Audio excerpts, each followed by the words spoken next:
kuri uyu munsi w'akanyamuneza nangera ko guhimbaza yubile y'imyaka 125 inkuru nziza y'ijambo ry'Imana imaze ishize hano mu Burundi na cyane cyane hano muri paruwasi mvyeyi y'umuvyeyi Bikira Mariya paruwasi Kanyinya.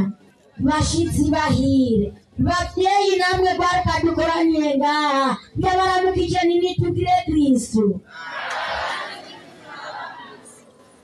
Ni mungundire nikore mu gahogo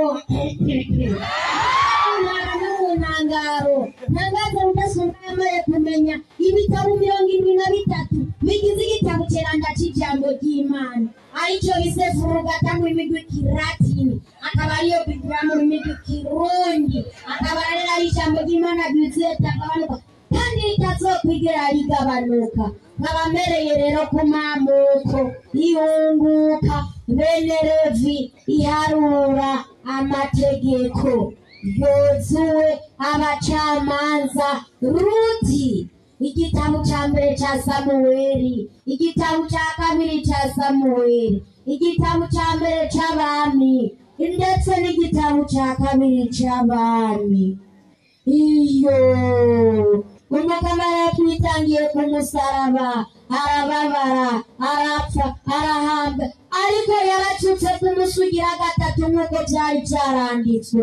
Nimuze rero ababyeyi namwe gwaruka dukunde gusoma ibitabo byeranda harimo n'igitabo cya mbere cy'ibyabaye igitabo cya kabiri cy'ibyabaye Esitehaze ndetse na Nehemiya Tobito Yuda Estera ndetse na Yobi Amazaburi Imigani Kohereti Ururimbo rw'Agakura n'Ubwitonzi mwene Siraki Isaya Yeremiya Inimba Baruki Ezekieli Daniyeli mu kwijukira ubutumwa bw'ingo n'imiryango maze urugo rutizube rero ekleziya yo haziko imenyesha inkuru nziza ku isi yose.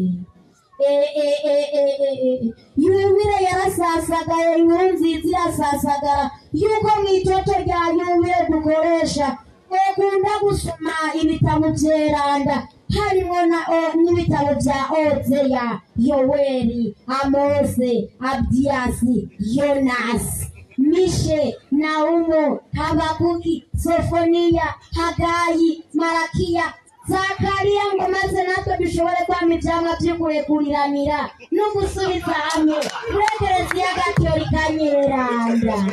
Iyo mukwigina rero yiyubile y'imyaka 125 inkuru nziza imaze ishitse hano mu gihugu ceranda cacu c'Uburundi. Nimuze rero gwaruka ndabipfurije ati murasa n'Imana. Nimungundire rero twese dukunde gusoma ibitabo byeranda by'inkuru nziza ya Matayo, Mariko, Luka, Yohani, ibikorwa by'abatumwa, Abaromani, ikete rya mbere ry'Abakorenti, ikete rya kabiri ry'Abakorenti, Abagalati, Abanyefezi, Abafilipi, Abakorosi, ikete rya mbere ry'Abanyatesalonika, ikete rya kabiri ry'Abanyatesalonika, ikete rya mbere rya Timote, ikete rya kabiri rya Timote, Tito hamwe na Filemo, kugira ngo natwe tubashe kubaka ekleziya y'ubu n'ejo hazaza mu muco w'abana Imana by'ukuri mu kwijukira ubutumwa bw'ingo n'imiryango maze urugo rutitsube ekleziya yo haziko imenyesha inkuru nziza ku isi yose. Iyo mbe mugira ngo ndahejeje ahibambewe iyo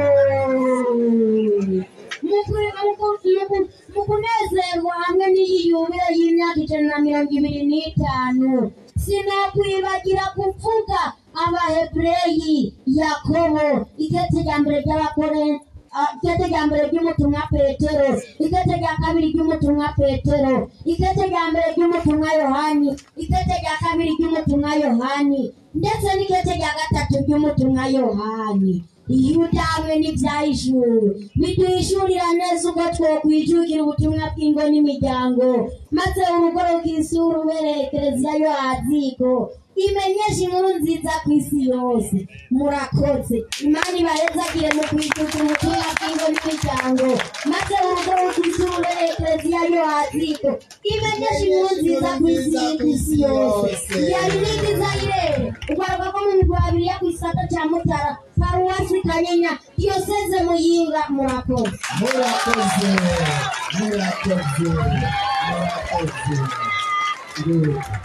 Nakira heza.